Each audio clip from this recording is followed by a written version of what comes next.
حسین جو پیدا مدینے میں ہوا، جس کے گھر کا دروازہ مسجد نبوی کے اندر کھلتا تھا، جو مسجد نبوی کے اندر پرورش پا کے جوان ہوتا ہے اور مدینے کی گلیوں میں کھیلتا رہا، اس حسین ابن علی کے لیے مدینہ چھوڑنا، اور پھر وہ اس بات کا علم اور شعور رکھتے تھے کہ یہ آخری بار حضور کے در پہ حاضری ہے، دوبارہ اس شہر نور میں نہیں آ سکوں گا، تو کیا قیامت ہوگی اور کیا منظر ہوگا۔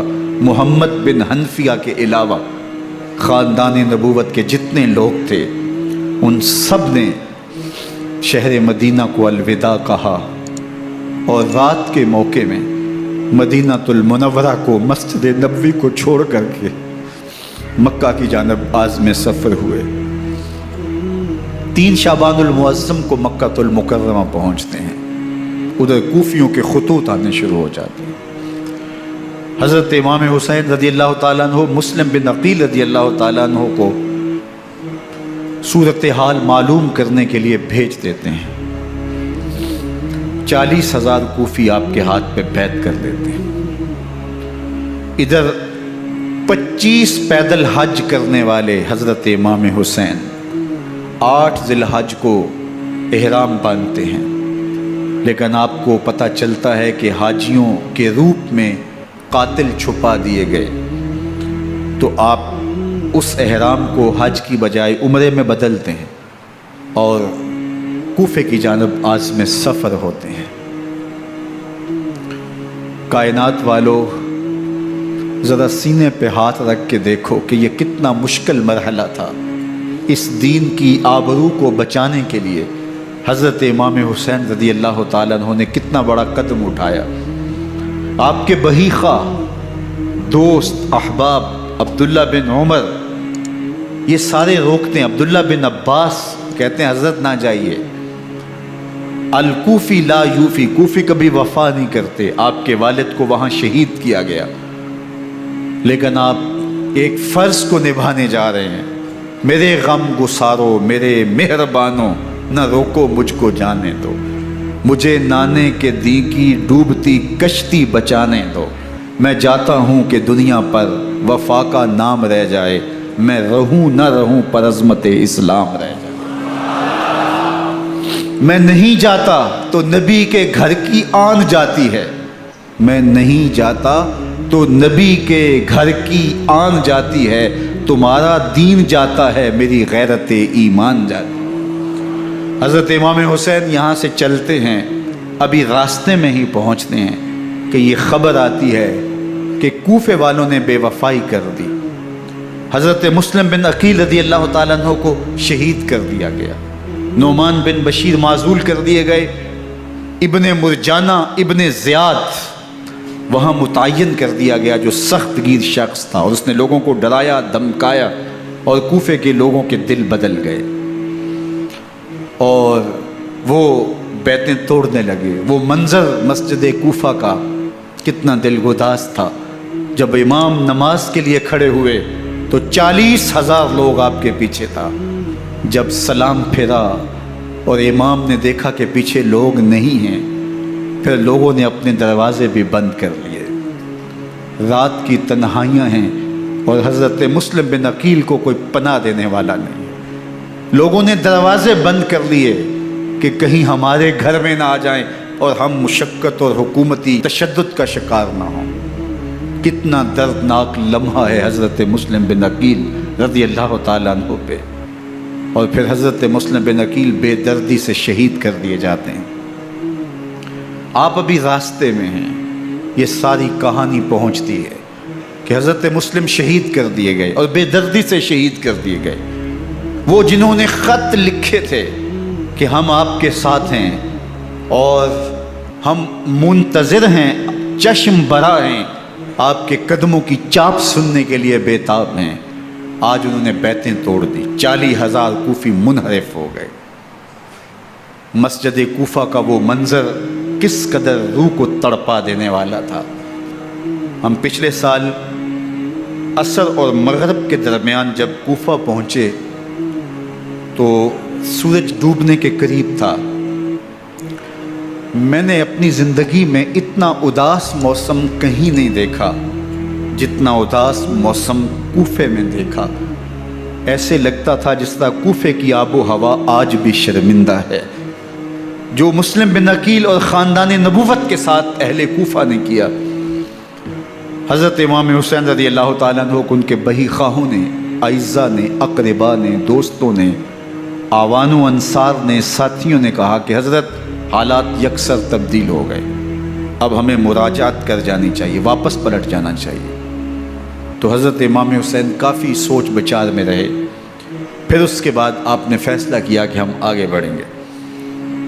دوستوں نے کہا کہ حضرت اگر آپ آگے بڑھیں گے تو ہمیں لگتا ہے کہ وہ آپ کے ساتھ سلوک اچھا نہیں کریں گے اور آپ بچوں کے سامنے پیاس سے شہید کر دیے جائیں گے۔ تو حضرت امام حسین رضی اللہ تعالیٰ عنہ نے وہاں ایک خطبہ ارشاد فرمایا کہ لوگوں، تم جو مجھے بتا رہے ہو مجھے اچھی طرح معلوم ہے، جو تم مجھے منظر پیش کر رہے ہو وہ میری نگاہوں میں ہے، اور جو کچھ ہونے والا ہے چشم تصور وہ منظر دیکھ رہی ہے۔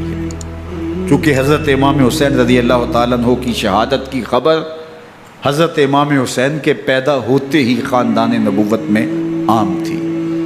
حضور علیہ الصلوۃ والسلام کو یہ بات جبریل امین نے آ کے بتائی تھی جب حسین ابن علی کے ساتھ حضور محبت کا اظہار کر رہے تھے، تو یہ جبریل امین نے آ کے کہا تھا حضور آپ کا یہ بیٹا ارض طف میں شہید کر دیا جائے گا، اور کربلا کی مٹی لا کے حضور کو دی اور ام سلمہ کو حضور نے عطا کر دی۔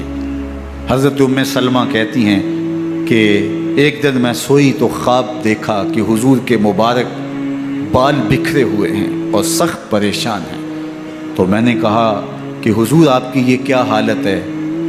وَبِيَدِهِ قَارُورَةٌ، اور حضور کے ہاتھ میں ایک شیشی ہے، فِيهَا دَمٌ، جس کے اندر خون ہے۔ تو میں نے کہا حضور یہ کیا؟ فرمایا میں قتل گاہ حسین سے آ رہا ہوں اور یہ حسین ابن علی کا خون ہے۔ تو کہا 10 محرم کا دن تھا، دوپہر کا یہ منظر تھا، میں کیلولہ کر کے اٹھی، جب میں نے دیکھا تو وہ شیشی جس میں کربلا کی مٹی رکھی تھی وہ خون بن چکی تھی۔ تو یہ خبر پہلے دی گئی تھی، یہ بتا دیا گیا تھا۔ فرمایا میرے دوستو جو تم مجھے بتاتے ہو میں اس سے بے خبر نہیں ہوں، یہ سب کچھ ہونے والا ہے، لیکن اس کے باوجود میں کیوں جا رہا ہوں؟ تو آپ کا ایک تاریخ ساز جملہ ہے جو کربلا کے فلسفے کو ہمارے سامنے رکھتا ہے کہ یہ اتنا بڑا امتحان کیوں دیا۔ حضرت امام حسین رضی اللہ تعالیٰ عنہ نے فرمایا وَلَكُمْ فِي أُسْوَةٌ، میں اس لیے جا رہا ہوں قیامت تک ظلم، جبر اور ناانصافی کے خلاف کھڑے ہونے والوں کے لیے کوئی نمونہ تو ہو۔ میری زندگی قیامت تک ظلم، جبر اور استحصالی نظام کے خلاف کھڑے ہونے والوں کے لیے نمونہ ہے۔ تو حضرت امام حسین رضی اللہ تعالیٰ عنہ نے حق اور باطل کے درمیان ایک سرخ لکیر کھینچ دی اپنے خون سے۔ اب حق اور باطل کا امتیاز کرنا مشکل نہیں ہے، کوئی باطل پہ اڑا رہے تو الگ بات ہے، لیکن امتیاز کرنا مشکل نہیں ہے۔ حدود بالکل واضح کر دی۔ اقبال نے یہاں کتنی خوبصورتی کے ساتھ اس مضمون کو نبھایا۔ سرخ رو عشق غیور از خون او، شوخی این مصرع از مضمون او، تا قیامت قطع استبداد کر، موج خون او چمن ایجاد کر۔ ایک جہاں آباد کر دیا، حق اور باطل کی راہیں اجال دی۔ اب لوگوں کو یزید کا چہرہ پہچاننے میں دیر نہیں لگتی، وقت کے ہر یزید کا چہرہ آسانی سے پہچانا جا سکتا ہے۔ یہ معرفت زمانے کو کروائی کس نے؟ حسین ابن علی نے کروائی رضی اللہ تعالی عنہ۔ تو حضرت امام حسین نے فرمایا کہ جو میرے ساتھ ہونے والا ہے میں اچھی طرح جانتا ہوں، لیکن میں اس کے باوجود آگے بڑھوں گا۔ پھر بڑھے اور کربلا میں جا کے خیمہ زن ہو گئے۔ 7 محرم کو پانی بند کر دیا گیا۔ پانی بند ہوا تو کھانا بھی میسر نہیں تھا، لیکن ذکر پانی کا ہوتا ہے اس لیے کہ کھانے کے بغیر انسان کئی دن کاٹ لیتا ہے، لیکن پانی کے بغیر گزر نہیں ہوتی۔ تو فرات کی نہر سامنے اپنی موجوں کے ساتھ چمک رہی ہے، لیکن ایک قطرہ آب بھی آل رسول کو نہیں دیا جا رہا۔ کائنات کے اندر ایسے انوکھے امتحان بھی ہوتے ہیں۔ وارث ہوں ساقی کوثر کے، مالک ہوں حوض کوثر کے، اور بیٹے ہوں ساقی کوثر کے، اور آج ایک بوند پانی کی بھی میسر نہ ہو۔ صبر کا امتحان ہے، عزیمت کا امتحان ہے۔ حضرت امام حسین رضی اللہ تعالیٰ عنہ خیمہ زن ہو گئے۔ 3 دن تک پانی بند رہتا ہے۔ 9 محرم کو رات کی تنہائی میں حملہ آور ہونا چاہتے ہیں، لیکن آپ نے کہا کہ ہمیں اللہ کے حضور عبادت اور ذکر کے لیے وقت دیا جائے۔ ساری رات ذکر میں گزرتی ہے، عبادات میں گزرتی ہے۔ رات کے اندھیرے میں آپ چراغ بجھا دیتے ہیں۔ آوان و انصار کو کہتے ہیں کہ ان کی دشمنی میرے ساتھ ہے، انہیں میرا خون چاہیے، اگر تم رات کی تاریکی میں نکل جاؤ تو میں تم سے کوئی مواخذہ نہیں کروں گا، اور یہ بھی تمہارا پیچھا نہیں کریں گے، اس لیے کہ ان کا مطلوب تم نہیں ہو، ان کا مطلوب میں ہوں۔ جب چراغ جلایا تو کوئی بھی نہیں گیا۔ مسلم بن نوسجہ کھڑے ہو کے کہتے ہیں حضرت اگر ہمارے بدن کو 70 بار کاٹا جائے اور جلایا جائے اور ہواؤں میں اڑا دیا جائے پھر بھی آپ کا ساتھ نہیں چھوڑیں گے۔ 70 سال کے بوڑھے ہیں حبیب بن مظاہر، کہتے ہیں حضرت آپ کو چھوڑ کے جائیں کہاں، آپ کو چھوڑ کے جائیں کہاں؟ کوئی ساتھ چھوڑنے کے لیے تیار نہیں ہے۔ پیاس ہے، سخت گرمی ہے، کربلا کا ماحول ہے، 72 افراد اور خاندان کی خواتین میدان کربلا میں خیمہ زن ہیں۔ دوسری طرف لشکر اعداء اشقیا 22,000 کی تعداد میں مقابلے میں، ایک روایت 30,000 کی ہے۔ ان صرف 72 پیاسے لوگوں کے لیے اتنے لوگوں کو جمع کرنے کا مقصد خوف زدہ کرنا تھا۔ شرط ہے کہ یزید کی بیعت کر لیں، محاصرے توڑ دیں گے، پانی دستیاب ہوگا، اعزاز و اکرام سے نوازا جائے گا، خزانوں کے منہ کھول دیے جائیں گے۔ لیکن حسین ابن علی کہتے تھے سب کچھ لٹ جائے گا، باطل کے ہاتھ پہ ہاتھ نہیں رکھوں گا۔ اللہ اکبر۔ اب صبح طلوع ہوتی ہے، عاشور کا دن چڑھتا ہے، سورج اپنی پوری تمازت کے ساتھ گرمی برسا رہا ہے۔ آج خاندان نبوت کا امتحان زمانے نے دیکھنا ہے۔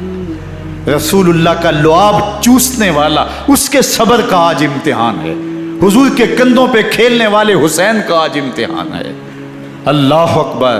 حسین ابن علی تمام حجت کرتے ہیں میں نے تمہارا کچھ نہیں بگاڑا، میں نے کسی کا خون نہیں کیا، میں نے کوئی زیادتی نہیں کی، تم کیوں میرے قتل کے در پہ ہو؟ تم جانتے نہیں میں کون ہوں؟ میں تمہارے نبی کا نواسا ہوں، رسول اللہ صلی اللہ علیہ وآلہ وسلم کے کندھوں پہ کھیلتا رہا ہوں، حضور کا لعاب چوستا رہا ہوں، اور میں بوسہ گاہ رسول صلی اللہ علیہ وآلہ وسلم ہوں۔ لیکن ان اشقیاء کے دل پر کوئی چیز اثر انداز نہیں ہوتی۔ ایک ہور ہے، اللہ اس کے دل میں نرمی ڈالتا ہے۔ پہلے تو امام حسین کو گھیر کے لے کر کے آتا ہے، لیکن بعد میں وہ قافلہ یزید سے قافلہ حسین کی طرف آ جاتا ہے۔ امام حسین فرماتے تو دنیا میں بھی ہور ہے، آخرت میں بھی ہور ہے، آزادی مل جاتی ہے۔ باقی 22,000 کا لشکر جرار امام حسین کے قتل کے در پہ ہے۔ پھر تاریخ نے خاندان نبوت کا وہ انوکھا امتحان دیکھا۔ حضرت امام حسین کے بچے بالخصوص خواتین پیاس کی شدت میں حلق خشک ہیں۔ حضرت سکینہ تڑپ کے اپنے باپ سے کہتی ہیں کہ مجھے 6 ماہ کے لیے اصغر کی پیاس نہیں دیکھی جا رہی۔ بچے کو ہاتھوں پہ اٹھاتے ہیں اور نہر فرات کے کنارے پہنچ کے فرماتے ہیں اشقیاء سے مخاطب ہو کے تمہارا معاملہ میرے ساتھ ہے، اس 6 ماہ کے بچے نے تمہارا کچھ نہیں بگاڑا، اور چلو بھر کے اس کا حلق سیراب کرنا چاہتے ہیں۔ ایک 2 شاخہ تیر آتا ہے جو حضرت علی اصغر کے گلے کو چیر دیتا ہے۔ راوی لکھتے ہیں کہ وہ عام تیر نہیں تھا، جانوروں کو شکار کرنے کے لیے جو بڑے تیر ہوتے ہیں وہ 2 شاخہ تیر تھا۔ وہ گردن کو کاٹ دیتا ہے، خون بہنے لگتا ہے، گردن لٹک جاتی ہے۔ حضرت امام حسین وہ بہتا ہوا خون اپنے چلو میں لیتے ہیں اور آسمان کی طرف اچھال کے کہتے ہیں مالک حسین کی یہ قربانی بھی قبول فرما۔ یہ تماشا لبے بام نہیں ہے۔ بچہ بیمار ہو، ڈاکٹر جواب دے دیں، ماں باپ کے ہاتھ پھول جاتے ہیں، زندگی کی سانسیں ابھی چل رہی ہوتی ہیں، لیکن ڈاکٹر کہے کہ یہ میرے بس کا روگ نہیں ہے، کہیں اور لے جاؤ، تو زندگی کا لف و نشر غیر مرتب ہو جاتا ہے۔ میں سلام پیش نہ کروں حسین ابن علی کو، 6 ماہ کا علی اصغر ہاتھوں میں دم توڑتا ہے، گردن لٹک جاتی ہے، خون بہہ رہا ہے، اب خیموں کی طرف بڑھ رہے ہیں، لیکن زبان پہ شکایت نہیں ہے، کہتے ہیں مالک حسین کی یہ قربانی قبول کر لے۔ اب خیموں کی طرف آنا، شہر بانو، ام رباب، سیدہ زینب، حضرت سکینہ سلام اللہ علیہا کا سامنا کوئی آسان کام نہیں تھا، لیکن حسین ابن علی آتے ہیں، شہزادے کو یہاں خیموں کے قریب رکھ کے کہتے ہیں کہ یہ حوض کوثر سے سیراب ہو گیا ہے۔ اللہ اکبر، کوہرام مچ جاتا ہے خیموں کے اندر، کیا منظر ہوگا اور ان کو کن الفاظ کے پیرائے میں ڈھال کر کے ان کیفیات کو بیان کیا جا سکتا ہے جو اہل بیت کے خیموں کے اندر علی اصغر کی شہادت کے بعد کا منظر رقم ہو رہا ہوگا۔ اللہ اکبر، ادھر اشکیا آوازیں دے رہے ہیں، مبارزت کے لیے پکار رہے ہیں۔ زمانے نے پھر وہ منظر بھی دیکھا کہ جوان بیٹے کو 18 سال کی کمائی حضرت امام حسین میدان عمل میں بھیج رہے ہیں۔ وہ علی اکبر جو حسین کا نور نظر ہے، آنکھوں کا قرار ہے، دل کی تسکین ہے۔ اور پھر حضرت علی اکبر جب گھوڑے کی زین سے فرش زمین پہ گرتے ہیں تو باپ کو آواز دیتے ہیں، اور حضرت امام حسین جو ہے وہ آگے جا کے بیٹے کی لاش اٹھاتے ہیں۔ اللہ اکبر، 18 سال کے بیٹے کی لاش کو کندھوں پہ اٹھا کے خیموں تک لاتے ہیں اور ہاتھ پھیلا کے کہتے ہیں مالک حسین کی یہ قربانی بھی قبول فرما۔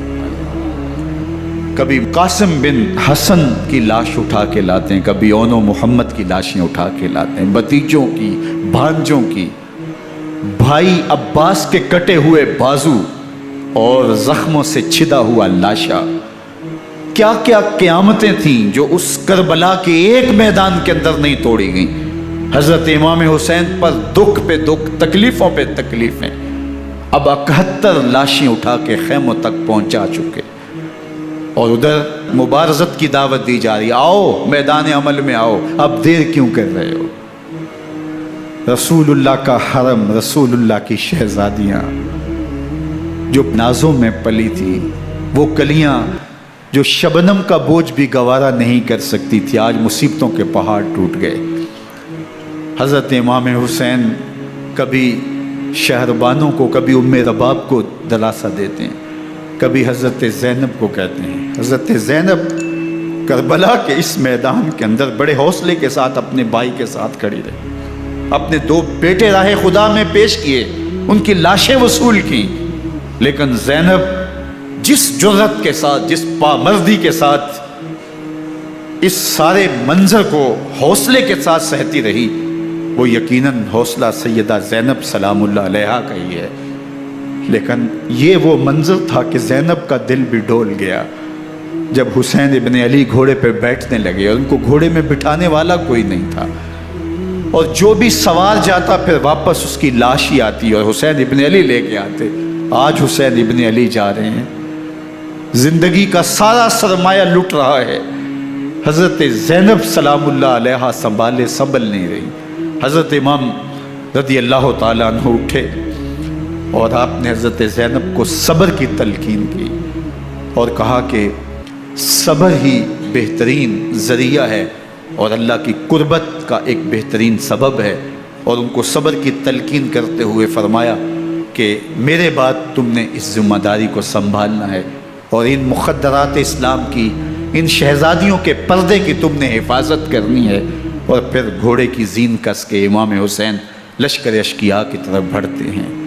اب خیموں سے سسکیوں کی آواز آ رہی ہے، ان کا سردار، ان کا تاجدار آج سب کو چھوڑ کے کربلا کے میدان کی طرف بڑھ رہا ہے۔ جرم کیا کیا، قصور کیا کیا، اس نے کیا زیادتی کی کہ آج نیزوں اور انیوں کے مقابلے میں 22,000 کا لشکر حضرت امام حسین پہ ٹوٹ پڑتا ہے۔ آپ پھر اتمام حجت کرتے ہیں، میں نے کسی کو قتل نہیں کیا، خون ناحق نہیں بہایا، میرے خون کے درپے کیوں ہو، اپنی آخرت کیوں برباد کرتے ہو، تم جانتے نہیں میں کون ہوں، میں تمہارے نبی کا نواسا ہوں۔ لیکن ابن زیاد کہتا ہے مقابلے میں آؤ۔ پھر حضرت امام حسین رضی اللہ تعالیٰ عنہ مقابلے میں آتے ہیں، اور جب گھوڑے کو ایڑ لگا کے دشمن اشقیاء پہ ٹوٹتے ہیں تو پھر ایسا منظر ہوتا ہے کہ وہ بھیڑ بکریوں کی طرح آگے بھاگتے ہیں۔ 71 زخم کلیجے پہ لیے شجاعت کا یہ پیکر جب میدان میں آتا ہے، آواز آتی، یہ کون ذی وقار ہے، بلا کا شاہ سوار ہے، لباس ہے پھٹا ہوا غبار سے اٹا ہوا، تمام جسم نازنی چدا ہوا کٹا ہوا، یہ نبی کا نور عین ہے، یہ بال یقین حسین ہے، یہ حسین ابن علی ہے رضی اللہ تعالیٰ عنہ۔ پھر چاند بادلوں میں گھر جاتا ہے، شامی ہنڈے تیر برساتے ہیں، تلواروں سے آپ کے بدن پر ضربیں لگاتے ہیں اور نیزوں سے آپ کے بدن کو پرو دیتے ہیں۔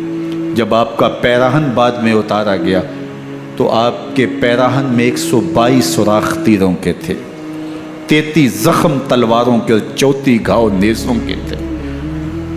جب گھوڑے کی زین سے فرش زمین پر آئے، بدن چھلنی تھا، زخم زخم سے خون بہ رہا تھا، 3 دن کا پیاسا حسین، اللہ اکبر، بدن زخموں سے چور، 71 لاشیں کلیجے پہ لیے، مخدرات اسلام کے پردے کا خیال دل میں الگ ہے، لیکن گھوڑے کی زین سے جب فرش زمین پہ امام حسین آتے ہیں، زبان پہ ہائے نہیں، نالا و شیون نہیں، چیخ و پکار نہیں، آتے ہی پیشانی سجدے میں رکھتے ہیں اور پکارتے ہیں اللہم ردن بقضائک وصبرن علی بلائک تسلیما لامرک سبحان ربی الاعلی۔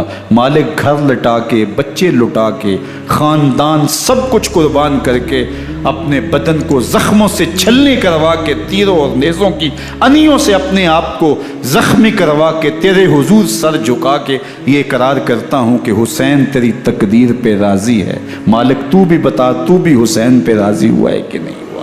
آواز آ رہی ہے، اس پیاسے پر علی شیر خدا کو ناز ہے، اس نواسے پر محمد مصطفیٰ کو ناز ہے۔ اوروں نے بھی سجدے کیے پر اس کا عجب انداز ہے، اس نے وہ سجدہ کیا جس پر خدا کو ناز ہے۔ حسین ابن علی رضی اللہ تعالیٰ عنہ کا سر انور دستے قاتل نے تب کاٹا جب وہ سجدے میں جھکا ہوا تھا۔ یزید نے کہا میں بیعت لوں گا، امام حسین نے کہا کبھی بھی نہیں دوں گا، یہ سر کٹ سکتا ہے جھک نہیں سکتا۔ سر کاٹ کے نیزے کی نوک پہ چڑھا دیا گیا اور یہ اس بات کا اعلان تھا کہ ہم جیت گئے اور حسینی ہار گئے، اور لشکر یزید میں غوغا مچ گیا، نقارے بجنے لگے کہ ہم جیت گئے، دیکھو امام حسین شہید کر دیے گئے، اور سر کاٹ کے نیزے کی نوک پہ چڑھایا گیا۔ لیکن لشکر یزید سے یہ آواز آئی، یہ کیسا سر ہے جو کٹ کے بھی سر بلندی ہے، کٹ گیا ہے پھر بھی اونچا ہے، اللہ اکبر، یہ سر سجدے میں کٹا ہے، رب کے حضور عبادت کی حالت میں کٹا ہے، حسین آج بھی سجدے میں ہے، اللہ اکبر، حسین آج بھی سجدے میں ہے، بلکہ کٹے ہوئے سر کا رخ زمین کی جانب تھا اور کٹی گردن آسمان کی طرف، یوں نیزے پہ پرویا گیا، اللہ اکبر۔ ایک شاعر نے نقشہ کھینچا، بآنکھ سر نیزے پہ اور سوئے زمیں ہے روح، یعنی سجدہ ثانی کی ہے آرزو۔ رکعت کے 2 سجدے ہوتے ہیں، ابھی ایک سجدہ ہوا تھا کہ دست قاتل نے سر کاٹ دیا، کہا حسین کی پیشانی میں دوسرے سجدے کی تمنا مچل رہی۔ یہ تھا حسین ابن علی کا سجدہ، ساری زندگی رب کے حضور سجدہ قضا نہیں ہونے دیا۔ آج پانی نہیں ہے، اللہ اکبر، آج تیمم کر لیتے ہیں، آج اپنے خون کو اوڑھ کر کے حسین نے اپنی پیشانی اپنے مالک کے حضور جھکا کر کے عظیمت کی وہ انوکھی داستان رقم کر دی کہ صدیاں گزرنے کے باوجود بھی ان کی یادوں کے چراغ روشن ہیں۔ جب حضرت امام حسین اور دوسرے آیان و انصار کو شہید کر دیا گیا تو ان کے سر نیزوں کی نوک پہ چڑھا دیے گئے، حضرت امام حسین کا کٹا ہوا سر اور باقی 71 افراد کے کٹے ہوئے سر نیزوں کی نوک پہ، اور 10 سواروں کو ابن سعد نے کہا کہ ان کو رون دو، اور گھوڑوں کی ٹاپوں تلے حضرت امام حسین رضی اللہ تعالیٰ عنہ اور ان کے آوان و انصار کو جو ہے وہ روندا گیا، حتیٰ کہ ان کی استخوان مبارک، ان کی ہڈیاں بھی چور چور ہو گئیں۔ روننے سے قبل ان کا لباس اتار لیا، ان کے کپڑے اتار لیے گئے، اللہ اکبر، کیسی دردناک گھڑیاں تھیں۔ ابن سعد اور شمر جو ہے وہ خیموں میں داخل ہوا اور مخدرات اسلام کی چادریں چھیننے کی کوشش کی۔ حضرت زینب سلام اللہ علیہ نے مخاطب ہو کے کہا ہمارے چہرے کے رکھوالے چلے گئے ہیں، ظالم تو خیال نہیں کرتا ہم رسول اللہ کی بیٹیاں ہیں۔ حضرت شہربانو، حضرت زین العابدین اور حضرت زینب